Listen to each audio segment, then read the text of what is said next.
Hey everyone, so have you been digging into gaming on Linux lately and stumbled across this kind of weird name, Bazzite? Yeah, I know. It sounds like some sort of sci fi mineral, but it's actually a Linux distro that's making waves with gamers. And honestly, if you've seen it, you might have thought, wait, is this SteamOS? Well, let's talk about what it really is, why it exists, and whether you should even care.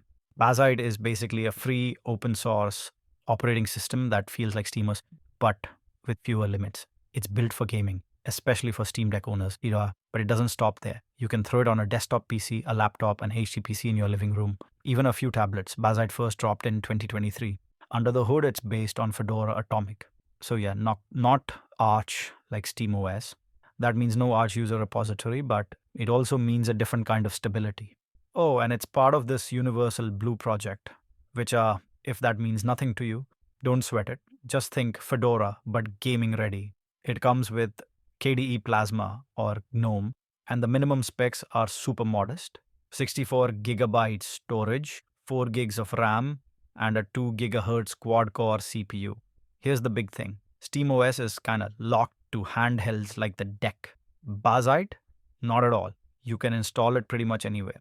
And it's loaded with gamer friendly tools out of the box. Steam, obviously, Lutris for Epic Game Store, GOG, and others, Proton Plus to manage compatibility layers, and this cool custom store called Bazaar that puts emulators and launchers front and center.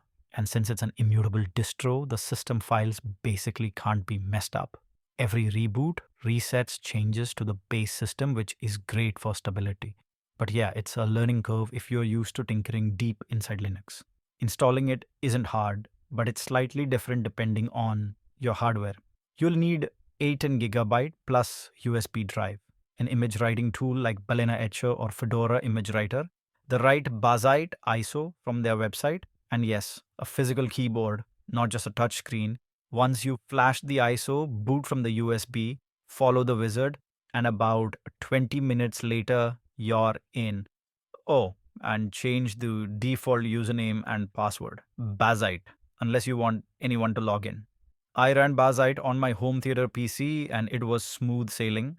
Once it was set up, my Steam controller worked right away. No driver hunting. And in game mode, it just felt like a console. I don't use the desktop mode much, but when I do, it's clean, cohesive, and ready to game. So, should you? If you want to ditch Windows for gaming, but SteamOS feels too locked down, yes. If you are building a living room Steam console, yes. If you're thinking of replacing SteamOS on your deck, honestly, only if you need deeper OS control, hate KDE Plasma, or you're troubleshooting something. Otherwise, it's not a huge upgrade there. And if you're nervous about committing, you can always spin it up in VirtualBox first and see how it feels. Alright, so that's Bazzite, a SteamOS alternative that's not just a copy, but its own thing. If you've tried it, drop your experience in the comments. I'm curious how it runs for you. And if this helped you out, you know what to do. Like, subscribe, all that good stuff. Thanks for watching, and happy gaming.